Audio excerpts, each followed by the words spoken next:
Sin embargo, la historia demuestra que toda mazmorra termina agrietándose. Los disfraces caen, los regímenes colapsan. Y esto nos sitúa frente a una encrucijada crítica, ¿no? Cuando el aparato represivo se desmorona y las víctimas salen a la luz, ¿cuál es el estado de su psique colectiva?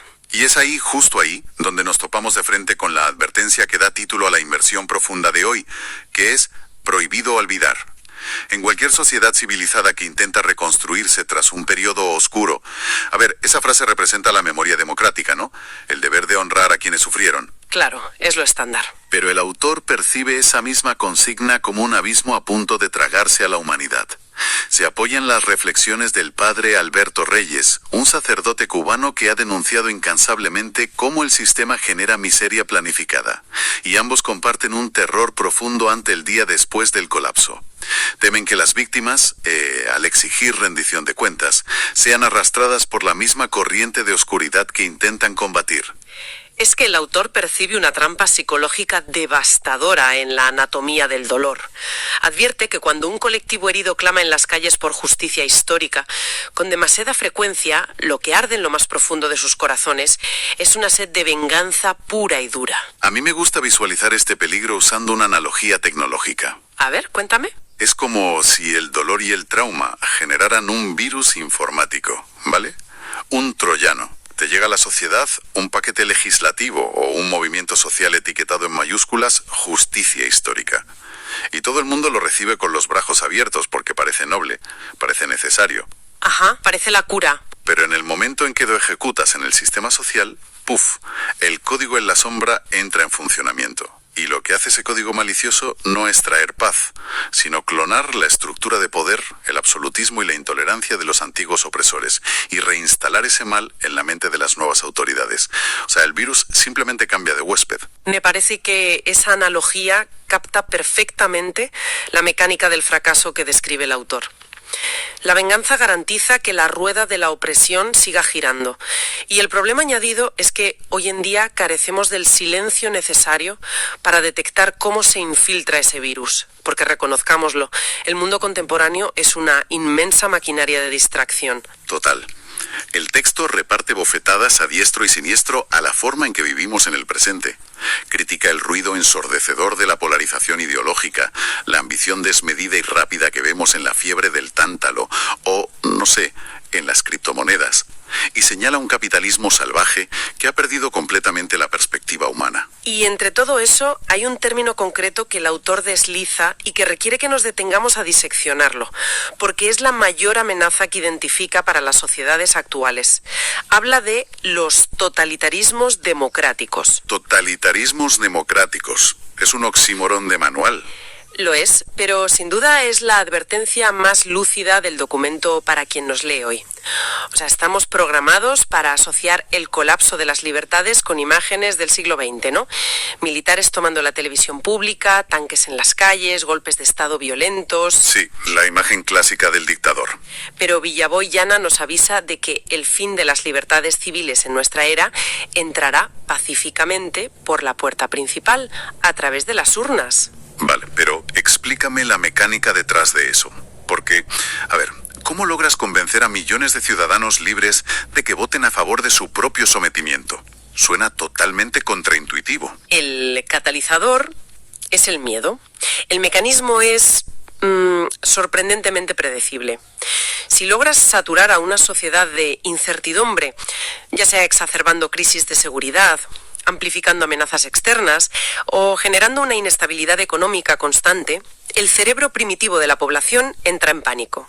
Se activa el modo supervivencia. Exacto. Y una sociedad aterrada es incapaz de lidiar con la complejidad de la libertad. Busca certezas absolutas y protección inmediata. En ese clima es cuando surgen líderes que, usando el viejo disfraz de salvadores, ofrecen un orden férreo. Y la ciudadanía claudica. O sea que se entregan solos. Se entregan solos. Entregan voluntariamente sus derechos, su privacidad y su capacidad crítica a cambio de la ilusión de seguridad. Es una tiranía avalada por el propio pueblo. bajo el viejo el bien de estamos construyendo una fortaleza para protegeros de los malos, y si perdemos algunas libertades por el camino, oye, es un sacrificio aceptable. Tal cual, un sacrificio aceptable. Es un diagnóstico demoledor. Si mezclamos este totalitarismo voluntario con el riesgo casi radioactivo de que la justicia se convierta en venganza ciega, el escenario parece no tener salida. Si las instituciones se corrompen, si la política termina en colapso y si perseguir crímenes nos convierten en los nuevos monstruos, entonces, ¿qué queda? O sea, ¿cuál es exactamente la salida de emergencia que propone Villaboyana? Pues prepárate, porque descarta de un plumazo todo el catálogo de herramientas humanas convencionales. Vaya. Afirma de manera tajante que la verdadera revolución para evitar este final de los tiempos o para alcanzar esa nueva Jerusalén evolutiva no va a ser económica, ni social, ni tecnológica. Rechaza la vía militar y, sorprendentemente, también descarta la religiosa institucional. Madre mía, lo que nos deja frente a un abismo de una complejidad asombrosa, que es la revolución espiritual pura. El autor propone que la única salida al bucle de autodestrucción es despertar a esa conciencia de ser. Y advierte que esto no es algo que se pueda legislar en un parlamento o corear en una manifestación. No, para nada. Es un trabajo interno. Es un esfuerzo individual, solitario y colosal.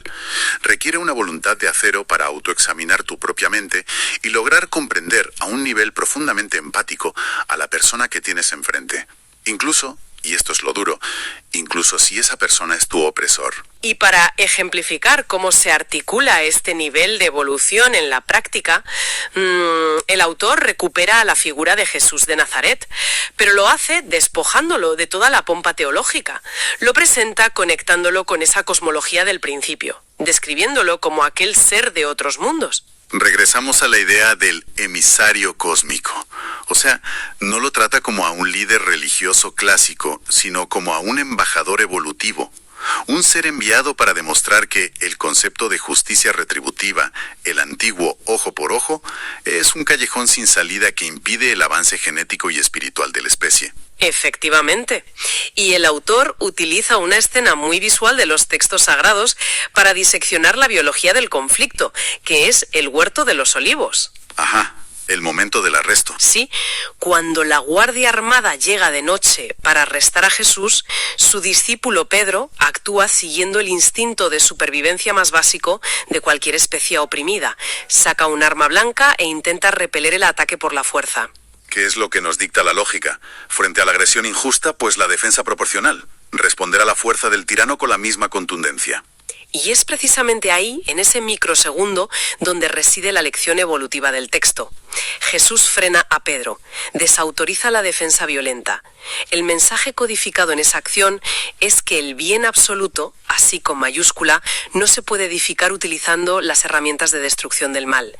Es la comprensión de que no puedes regenerar el tejido social si comienzas sembrando muerte, por muy justificada que te parezca la ira en ese momento. Ya, pero aquí quiero aclarar un matiz que me parece fundamental, porque leyendo este pasaje sentí que el autor caminaba por un precipicio ético importante. Ah, ¿sí?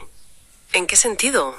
A ver, alguien podría interpretar esta insistencia en frenar la espada como una apología a la sumisión. O sea, podría parecer que está pidiendo a las víctimas que callen, que escondan el sufrimiento bajo la alfombra y permitan que la impunidad reine. Pero no es así en absoluto. No, para nada. Villaboyana es categórico en que todas las atrocidades del sistema deben exponerse a la luz pública. El horror debe ser mostrado. La distinción radical que introduce no está en ocultar la verdad, sino en el motivo por el cual la muestras. Eso es clave. La exposición pública de la represión debe cumplir una función estrictamente pedagógica. Se analiza la historia para comprender los engranajes de la tiranía y no volver a replicarlos, jamás para alimentar la hoguera del castigo. Y este razonamiento nos lleva al clímax filosófico del autor y, a la respuesta a la contradicción con la que abríamos esta sesión. El porqué del perdón. El motivo real por el que el perdón incondicional es indispensable. A ver si consigo articular esto correctamente porque tiene tela. Según el texto, cuando ese ser de otros mundos está siendo torturado en la cruz y decide perdonar a quienes lo ejecutan, no lo hace desde la debilidad o la resignación. No está dando la razón a sus asesinos ni validando la justicia del imperio. No, lo hace como un acto de resistencia absoluta. Lo hace como el movimiento estratégico definitivo en la guerra por la evolución de la conciencia. Y lo hace exclusivamente para no mimetizarse con el opresor. Ese es el gran hallazgo del autor. Si ante el dolor más atroz tu respuesta es odiar con la misma intensidad, el sistema opresivo ha vencido. Ya te ha contagiado. Te ha contagiado. Ha logrado parasitar tu mente, transformando tu alma a su imagen y semejanza. Para el autor, el perdón radical y desinteresado no es una muestra de piedad blanda, ¿eh? Es el único cortafuegos cognitivo y espiritual capaz de bloquear la propagación de este virus cíclico. ¡Wow! Menudo viaje intelectual acabamos de realizar. Empezamos analizando un ensayo que lanzaba un crudo diagnóstico sociopolítico sobre la degradación humana, la esclavitud contemporánea y la mecánica de las migajas en la Cuba actual. Desde ahí nos vimos arrastrados a un terreno cósmico donde unas inteligencias creadoras inoculan la conciencia en el ADN humano para terminar explorando la exigencia absoluta de abandonar la justicia punitiva terrenal y abrazar un perdón casi alienígena para evitar la implosión total de la sociedad. Es que es un documento que desafía los instintos de protección del lector. Exige una evolución de la especie que implica soltar el ancla reconfortante del rencor y elevarse por encima del trauma hacia un estado espiritual que, sinceramente, resulta abrumadoramente difícil de alcanzar. Y eso nos empuja hacia una reflexión final, una idea profundamente incómoda para que quien nos escucha siga dándole vueltas a este rompecabezas en casa. A ver, el autor defiende que para que la humanidad sobreviva a la trampa de los totalitarismos y al ciclo de la venganza, la víctima debe renunciar a devolver el golpe. Pero si el requisito previo para sanar las fracturas del mundo es que los oprimidos alcancen este estado supremo de indulgencia y iluminación espiritual, ¿no estamos colocando el peso del universo sobre los hombros equivocados? Al exigir que la víctima perdone para salvar el cosmos de la tiranía, ¿no estamos en la práctica eximiendo a los verdugos de la obligación de rendir cuentas por la devastación que causan hoy? Es una grieta ética inmensa, una frontera difusa entre la justicia humana y la evolución cósmica que sin duda alguna merece que la sigamos cuestionando.